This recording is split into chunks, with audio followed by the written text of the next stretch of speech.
6. december. Dejligt at være kommet godt i gang med måneden. Og i dag får du endnu et uddrag af bogen Stærk og fri for overfladiskhed og komme ind til kernen.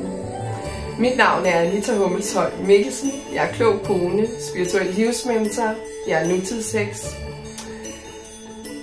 I dag der får du en tekst, hvor overskriften er: relationsdannelse handler om tillid og troværdighed. Lad os kigge nærmere på den. Lyt med, sæt dig godt til rette, eller bare lyt, mens du laver, hvad du nu end skal lave. Men giv dig selv lov til at lytte interesseret, åbent og nysgerrig, for det kan være, der kommer noget, der lige pludselig sætter gang i nogle små refleksioner hos dig. Og det er lige præcis refleksionerne, der er med til, at du kan opleve udviklingen i dit liv. Relationsdannelse handler om tillid og troværdighed. Kan du komme i tanker om en succesfuld og selvvalgt langvarig relation uden tillidens tilstedeværelse?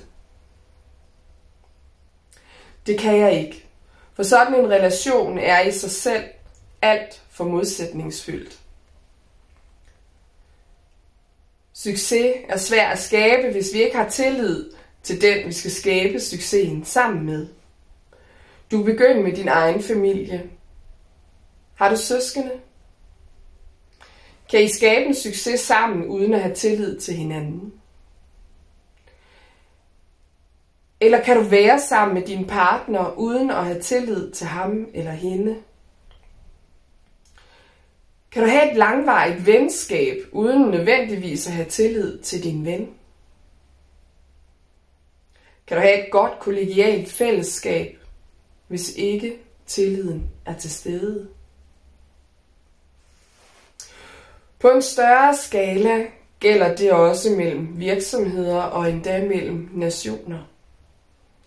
Det er en sandhed i alle relationer. Udebliver tilliden og troværdigheden partnerne imellem, udebliver succesen. Vil vi succes og sunde relationer, må vi gøre os umage og investere noget af os selv ind i fællesskabet. Gode relationer skaber ikke sig selv, dem investerer vi i.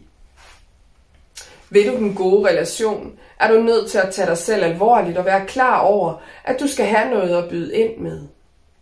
Et fællesskab trives, når alle involverede bidrager til det, der overholder aftaler og i det hele taget fremstår troværdige.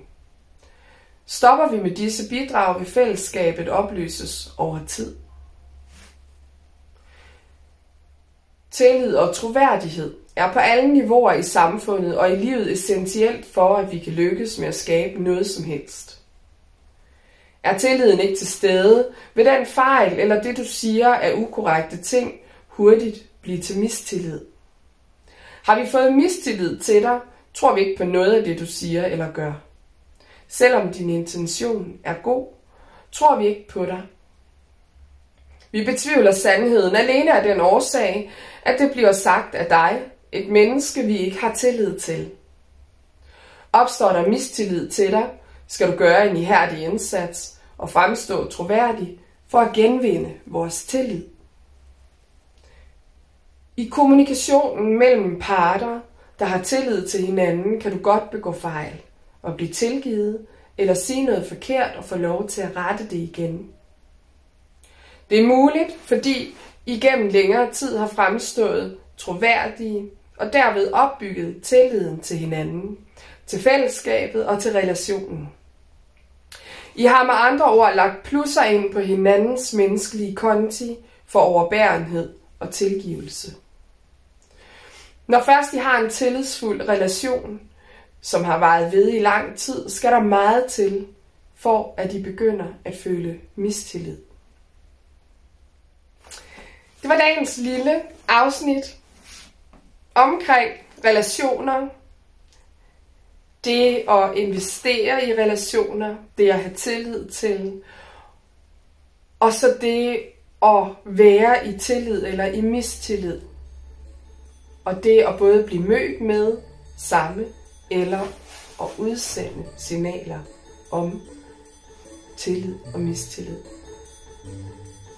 Hvad er det for dig i dit liv? Hvor er du henne i dine relationer?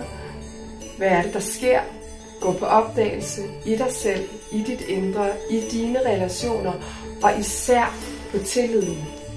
Tilliden til dig selv og til de mennesker, du omgås. Er der balance? Er tilliden intakt? Eller skal der gøres en indsats? Tak fordi du lyttede med.